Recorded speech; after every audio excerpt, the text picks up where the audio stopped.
क्या आप जानते हैं कि भगवान शिव का काम क्या है? नहीं, चलिए हम आपको बताते हैं। वे शमशान घाट के द्वारपाल हैं। जी हाँ, इसलिए अघोरी साधु शमशान घाट के पास ही रहना पसंद करते हैं। इसे हम उनका संप्रदाय या मनोदशा कह सकते हैं, लेकिन अघोरियों के लिए सब कुछ भगवान शिव ही होते हैं। दर्शन शास्त्र से आगे बढ़कर उनका यही अनुष्ठान और जीने का तरीका है जो हमेशा से ही विवादास्पद रहा है। अगर आप अघोरी साधुओं के दर्शन करना चाहते हैं तो वाराणसी जाएं और उनकी जिंदगी को अपने आप अनुभव करें। कौन है ये अघोरी साधु? एक अघोरी शैव साधु या महातपस्वी होता है।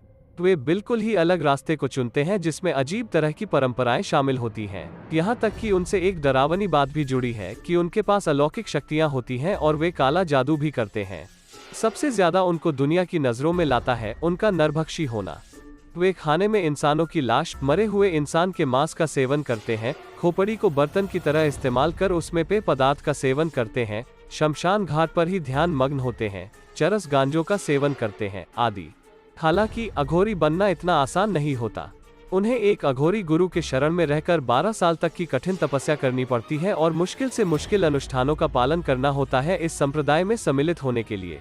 सारे लोग पौराणिक कथा से तो वाकिफ नहीं होंगे, पर सबने टीवी सीरियल्स और फिल्मों में भगवान शिव जी के रूप के दर्शन तो किए ही होंगे। लंबे बाल, ग्रे या नीले रंग का उनका शरीर, राख से लिप्त, रुद्राक्ष की माला गले और कलाई में पहने हुए आदि। अघोरी साधु भी ऐसी ही रूप को अपनाते हैं। पूरा शरीर इंसानी राख से लिप्त, गले और कलाई में रुद्राक्ष की माला और लंबे घने दाढ़ी, मूंछें और बाल। उनको पहली बार देखने से हर किसी को डर लगता है और कुछ अजीब सा भी महसूस होता है। कुछ अघोरी तो बिना कपड़ों के ही घूमते हैं। वे अपने शरीर को कपड़ों से ढकने में विश्वास नहीं करते हैं। यह रास्ता क्यों? आप इनको दिन के समय में बहुत ही कम देख पाएंगे। इनकी जिंदगी रात में ही होती है, खासकर कि वाराणसी के गंगा नदी के किनारे या फिर कब्रिस्तानों में। ये भौतिकवाद जिंदगी को छोड़ अपने शरीर को त्यागने का रास्ता चुनते हैं। अघोरियों के लिए मानव शरीर कुछ नहीं होता, सिर्फ आत्मा ही है जो सब कुछ है। इसलिए वे जानवरों की तरह मरे हुए इंसानों का मांस खाते हैं। उनका मानना है कि मरने के बाद आत्मा शरीर को छोड़ देती है, उसके बाद वो शरीर मांस का एक टुकड़ा होने के अलावा और कुछ नहीं होता। अघोरी भिक्षु गैर द्वैतवाद तरीके में विश्वास करते हैं जिसमें वे मोक्ष पाने के लिए जीते हैं। सारी इंसानी मोहमाया को छोड़ वे एक अलग ही और उलझे हुए रास्ते को अपनाते हैं। बाबा किनाराम अघोरियों के सबसे पहले गुरु हैं।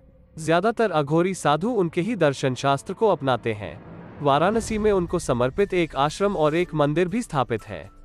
आप अघोरियों को कुंभ के मेले में भी बहुत बड़ी तादाद में हिस्सा लेते हुए देख सकते हैं, जहां वे नदी में पवित्र डुबकी लगाने आते हैं। जैसे कि पहले भी मैंने कहा कि अघोरियों का संप्रदाय एक मनोदशा की उत्पत्ति भी है। हालांकि सारे अघोरी एक जैसे नहीं होते, कुछ बाकी तपस्वियों की तरह भी दिखते हैं। पूरी तरीके से इनका मुक्ति पाने का रास्ता भी एक समान होता है। तो दोस्तों, यह था आज का वीडियो। अगर आपको पसंद आया तो शेयर करें और लाइक भी कर दें। चैनल पर पहली बार आए हैं तो सब्सक्राइब कर ले।